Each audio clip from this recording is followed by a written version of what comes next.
on the Dodgers' success of the previous season.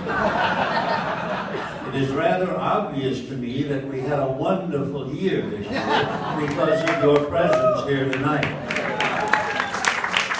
Over the last 2 previous years, my biggest speaking engagement was the opening of a pet shop in La Puente. Well, this is a big deal. When I was 8 years old, which was shortly after the discovery of fire,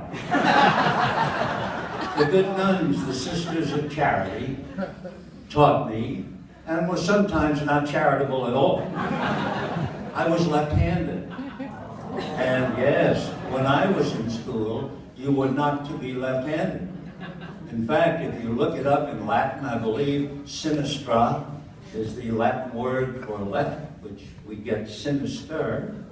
And in French, the word for left is gauche, which also means in English socially unacceptable. Except for a Jewish doctor who wrote to the nuns because they were beating up my left hand with a ruler. And he wrote a lovely letter and wound up finishing saying, and besides, dear sisters, why would you wish to change God's work? The first grand slam home run I ever saw.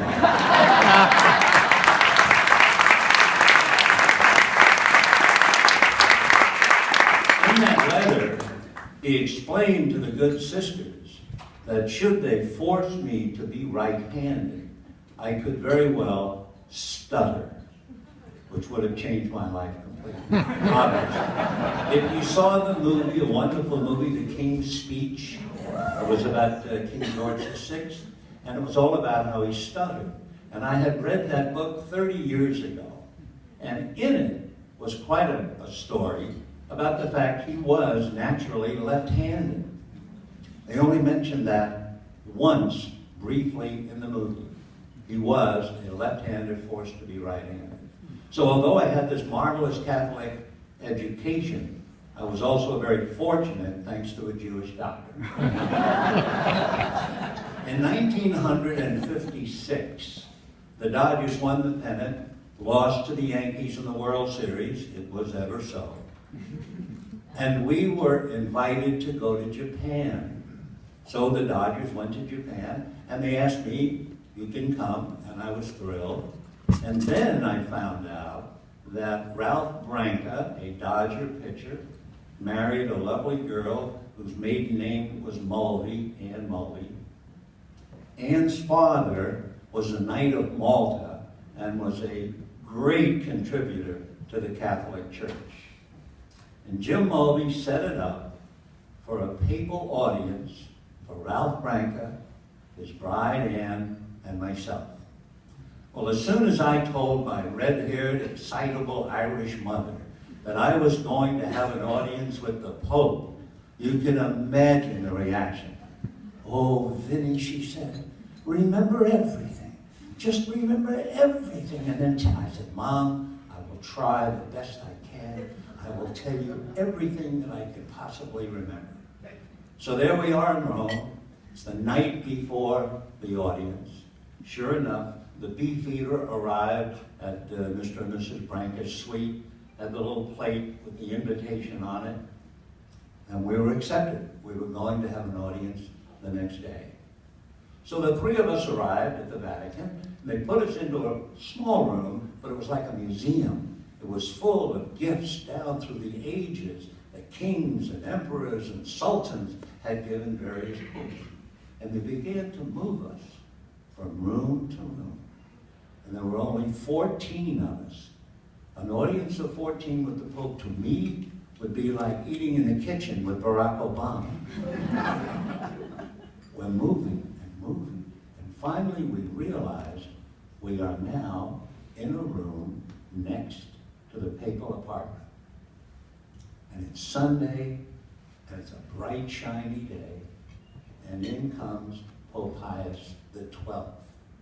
Tall, gaunt, large black eyes behind eyeglasses. And he walked over to French doors, and he turned and looked at us. and the sun was streaming in over his shoulders. It looked for all the world as if he had just stepped off a holy picture card, the kind we saw when we were little. Now, we were in a U, and I'm trying to remember, Mom, I'm thinking, okay, he's there. Now he begins to talk to the people in the U, and we had been told not to speak to His Holiness unless he spoke to you. So we stood there. And now he starts talking French, then he talked German, then he talked Italian, naturally. And eventually, he came to Ralph Branca and Anne and me. And I am standing there, and I'm starting to get a little nervous.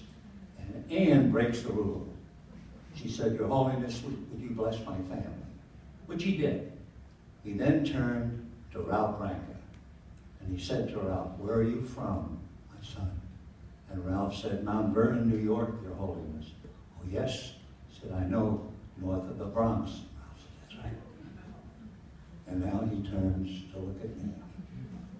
And I'm thinking, Mom, I'm watching, I'm going to remember. My knees are trembling. My palms are wet. My throat is dry.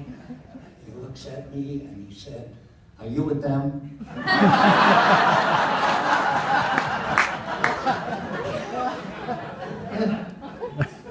And he moved on. How would you like to tell your mother that story?